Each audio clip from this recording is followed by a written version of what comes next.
यहाँ से शुरू होती है, ये अपर लाइन ऑफ डायफ्राम बनती है। ये अपर लाइन ऑफ डायफ्राम।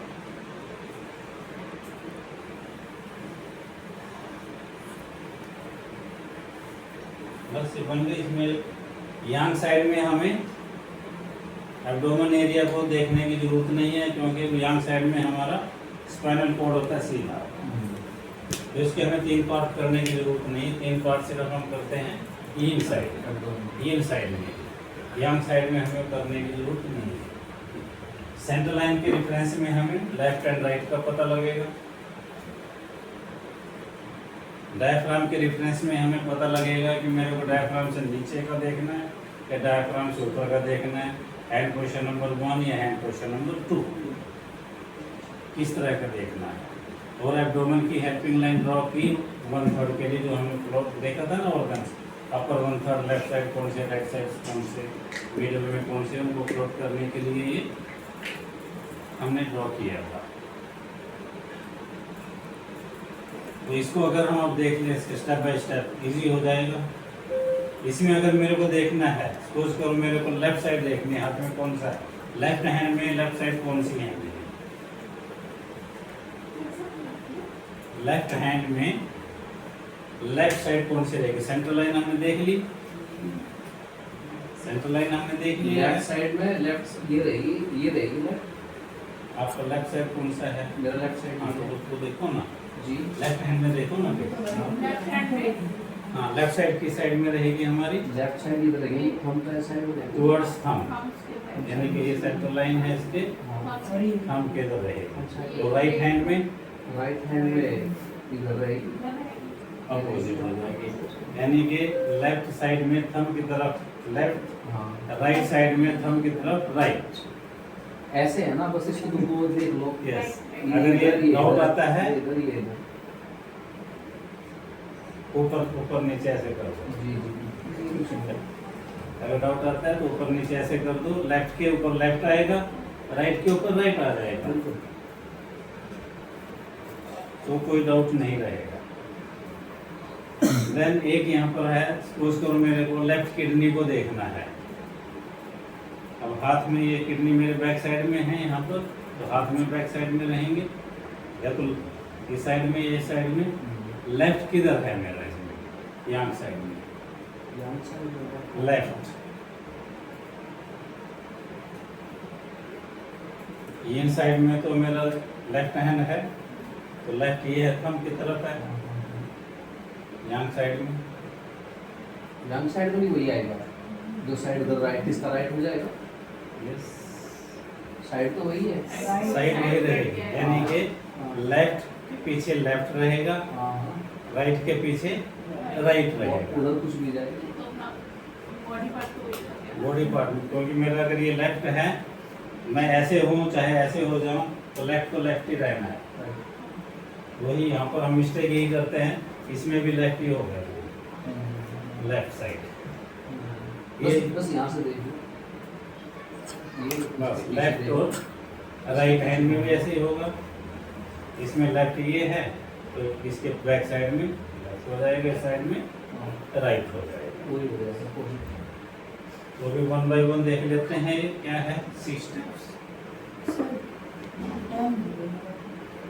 हो गया, कोई बात नहीं, वीडियो बना रहे हैं ये। वीडियो साइड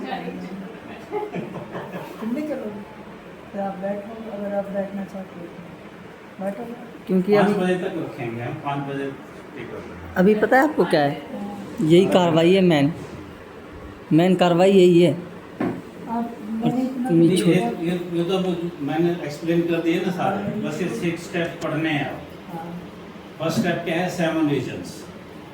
कौन कौन से 7 रीजन? 2 लेग्स, 2 आर्म्स, 1 नेक और हेड, चेस्ट एंड एब्डोमेन, 7 हो गए। जिस एरिया में प्रॉब्लम है वही एरिया हमें सिलेक्ट करना है। अगर चेस्ट में प्रॉब्लम है तो मेरे को चेस्ट एरिया सिलेक्ट करना है। एब्डोमेन में प्रॉब्लम है तो पूरे एब्डोमेन को सिलेक्ट करना है। चेस्ट में है तो हैंड पोजीशन नंबर कौन सी रहेगी? अगर चेस्ट का देखना है मेरे को, हैंड पोजीशन नंबर 1, और अगर एब्डोमेन का देखना है तो hand position number 2, fingers pointing downwards. यही है साइन कर देना, ठीक है? First question, thumb up, fingers pointing downward, second question. Third क्या है? Projection of the diaphragm. हाथ पे हमने देख लिया है कि लोअर लाइन ऑफ डायफ्राम है, इसका लोअर लाइन डायफ्राम, ये हमारी lower line of diaphragm. Body में डायफ्राम तो एक ही है, लेकिन हाथ में अलग अलग हो रहा है। हाथ में ये लोअर लाइन का यहाँ पर आ गया और ये लोअर लाइन का यहाँ पर आ रहा है, लाइफ लाइन के ऊपर। हमने देख लिया, ड्राइंग बना दी ना, इसलिए वो अभी इनमें ज़्यादा कुछ नहीं रहा है। यिन यांग को तो हो ही गया, यिन में प्रॉब्लम है तो यिन में देखेंगे, यांग में है तो यांग में देखेंगे। ये डायग्राम अपर लाइन, यिन यांग, सेंट्रल लाइन भी हमने देख ली, यिन की भी और यांग की भी। 6 के 6 रेफरेंस यहीं से मिल जाएंगे। और ये आ गया हमारा एडिशनल हेल्पिंग लाइन एब्डोमेन के लिए। और 6 क्या है? कंफर्मेशन होती है हमारी, जैसे हम किसी भी ऑर्गन पे पहुंचते हैं, 6 स्टेप अगर हम फॉलो करते हैं तो करेक्ट ऑर्गन पे हम पहुंच सकते हैं। और लास्ट है, उस पॉइंट को जब हम दबाएंगे उस ऑर्गन पे, वहाँ पर शार्प पेन होगा, अनबियरेबल पेन होगा। जैसे यहाँ पर अगर दबा रहे हैं तो एकदम उछल पड़ेगा, इंसान इतना दर्द होता है, बहुत शार्प भयंकर पेन होता है।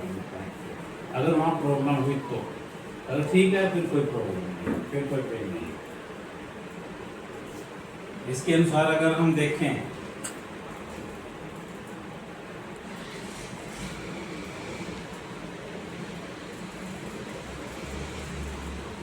सपोज करो मेरे को लीवर देखना है कहाँ है, 6 स्टेप्स के अनुसार। पहला स्टेप क्या है? कौन से रीजन में है? एब्डोमेन एरिया में हो गया, तो हैंड पोजीशन नंबर क्या रहेगी मेरी? 2, एब्डोमेन एरिया में हो गया। सेकंड हो गया हमारा relevant hand position, hand position. तीसरा क्या है? यिन और यांग, यही है ना, यिन और यांग। तो यिन साइड में लीवर है तो यिन साइड में हम देखेंगे। फोर्थ क्या है? लेफ्ट या राइट में है? इस साइड में लीवर मेरा राइट, तो इसमें मेरा राइट में रहेगा, इस साइड में रहेगा। अब एब्डोमेन में है हम, तो इसके 3 हिस्से करेंगे, हेल्पिंग लाइन 3 हिस्से करेंगे। तो लीवर कौन से हिस्से में है मेरा? Right upper 1/3। तो राइट अपर 1/3 ये हिस्सा मेरा हो जाता है, यानी कि लीवर मेरा ये आ गया। कितना एरिया कवर कर रहा है? 90% एरिया कवर कर रहा है। अगर हम 6 स्टेप्स को फॉलो करते हैं, चाहे ज़्यादा कुछ भी ना जानते हो, फिर भी हम हाथ में करेक्ट लोकेट कर पाएंगे, कोई भी ऑर्गन हो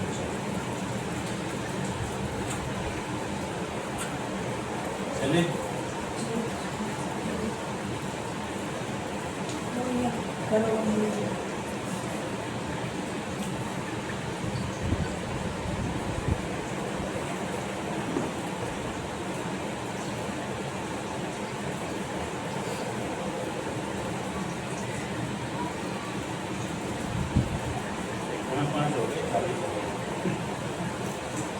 तो उठ सकते हो क्या? पहुंचना है मेरे को, छुट्टी करनी होगी ना, गेट लगाना पड़ता है। भाई नहीं, वर्कशॉप नहीं, भाई की मेरे को पाली जाना है, यहाँ से ज़्यादा पाली जाना। फिर मैं जॉब के लिए जाऊँगा, मैं जॉब के लिए जाऊँगा, फिर नाइट में। अच्छा, नाइट में जॉब भी जाना है? हाँ।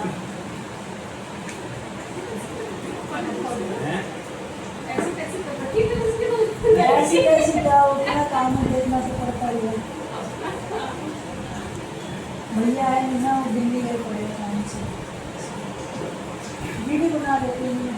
लास्ट के दिन ये कि लास्ट टॉपिक है जो आज का करना है, बस ये वाला 15 मिनट देखने हैं, तो ये भेज देंगे। फिजियोथेरेपी काम कैसे करती है?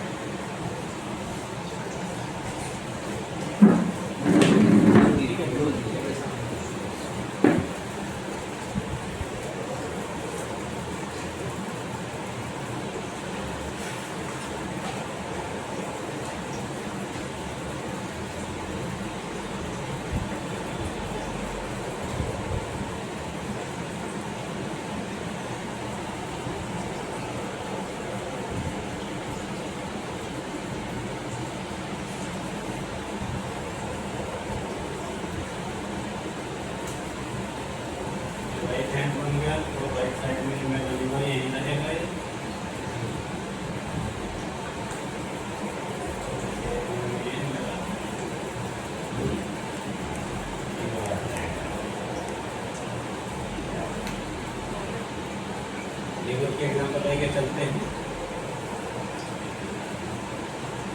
जब हमारे ऑर्गन्स में एनर्जी का बैलेंस बना रहता है,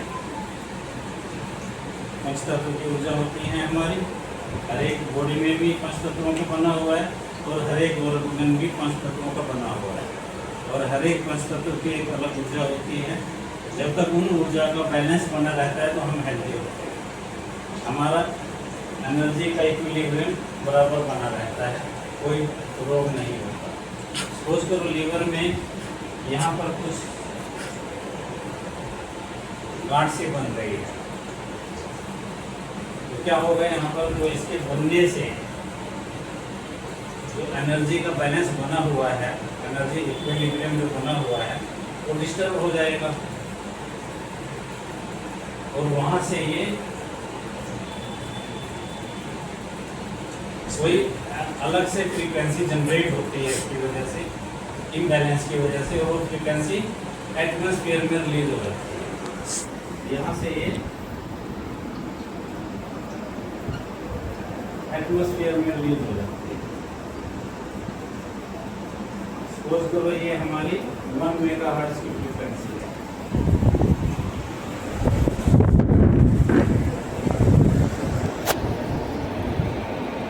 एटमॉस्फेयर में चली गई। अब एटमॉस्फेयर से कहाँ आएगी वो, सिमिलरिटी, ये मेरा लीवर यहाँ पर है, यहाँ पर मेरा कोरस्पोंडेंस होगा, आपका अपने यहाँ पर आ जाएगा लीवर, राइट हैंड का बन गया तो राइट हैंड में देखो दोनों में प्रॉब्लम। जो फ्रीक्वेंसी एटमॉस्फेयर में चली गई है, क्योंकि मेरे लीवर में प्रॉब्लम आई थी, मेरे हाथ में भी हो, क्योंकि प्रिंसिपल ऑफ सिमिलरिटी है, similar thing respond to each other very fast. जैसे ही फ्रीक्वेंसी एटमॉस्फेयर में जाएगी, it will detect the similarity in my hand, और ये फ्रीक्वेंसी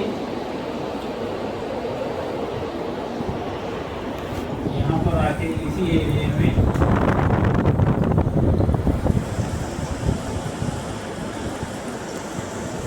वन मेगाहर्ट्ज की फ्रीक्वेंसी गई, 1 मेगाहर्ट्ज की फ्रीक्वेंसी यहाँ पर आई मेरे कोरस्पोंडेंस से, यहाँ पे एक गांठ से, ये बड़ी गांठ है लेकिन इसको बोलते हैं कोरस्पोंडेंस।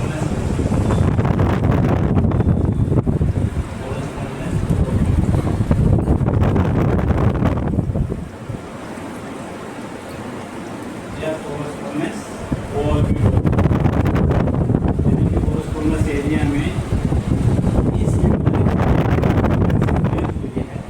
वो प्रिंसिपल ऑफ सिमिलरिटी ने रिसीव की, और उसी फ्रीक्वेंसी में यहाँ पर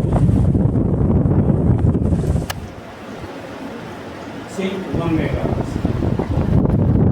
फ्रीक्वेंसी निकली, यानी कि यहाँ पर डेफिशिएंसी हो गई है, और यहाँ पर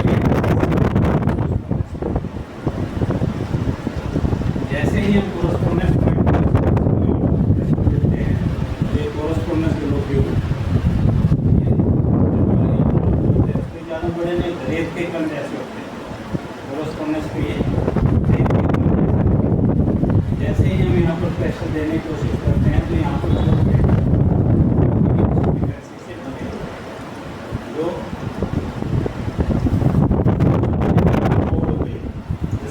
रिकॉर्ड में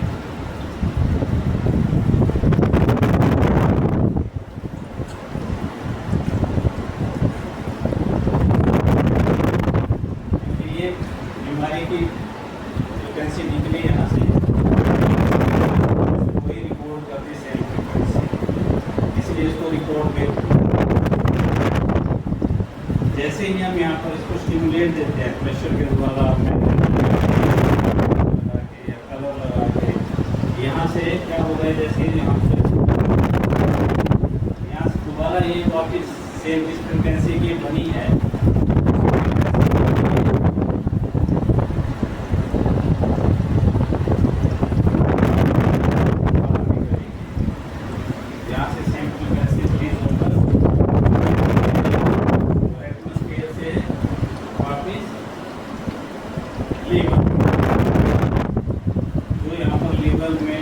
एनर्जी निकलने की वजह से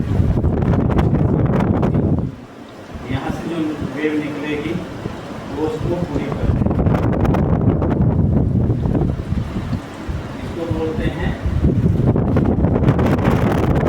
क्योर वेव या क्यूरेटिंग।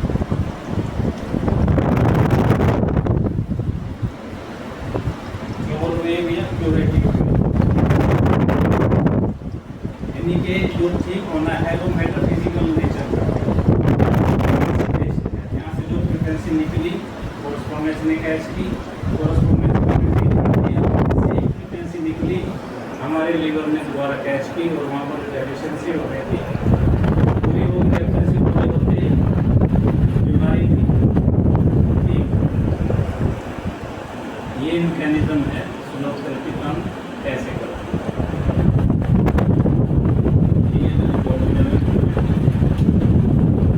ये कोरस्पोंडेंस लोब्यूल या एनर्जी बॉल्स, कोरस्पोंडेंस बॉल्स मिल को बोलते हैं। ये लोग बने हुए हैं, ये कोरस्पोंडेंस लोब्यूल जिनको बोलते हैं, स्किन के अंदर होते हैं, बोन से ऊपर होते हैं। ये हमारे मसल्स या स्किन के आउटर में होते हैं, लेकिन जो थोड़ा गहरे होते हैं उनको थोड़ा सा ज़्यादा प्रेशर देना पड़ता है हमें घूमने के लिए भी। कई बार हमारे तब यहाँ पर हम प्रेशर दे नहीं जा सकते, तब हम नीडल उठानी पड़ती है।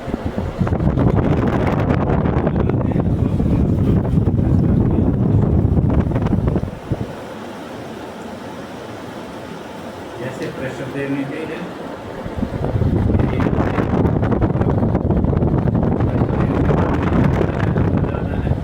नीडल के द्वारा हम दे सकते हैं। ये अगेन लीवर फेलियर रखेगा एग्जाम्पल, वेव निकली लीवर ने रसी, यहाँ से वापस प्योर वेव निकल के ठीक होगा। यहाँ पर से जैसे प्रेशर दे रहे हैं वेव निकल रही है और ये टेम्पल का है, ये स्प्लीन का दे रखा है।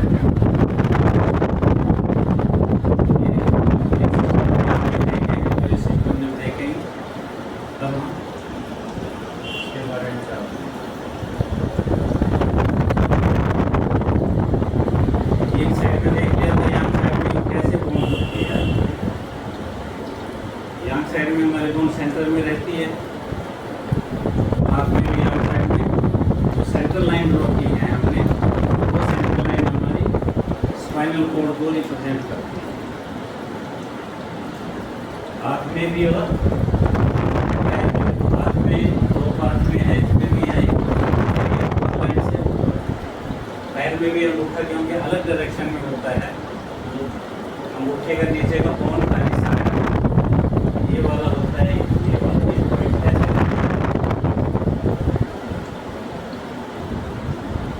वहाँ से हमारे सेंट्रलाइज होती है।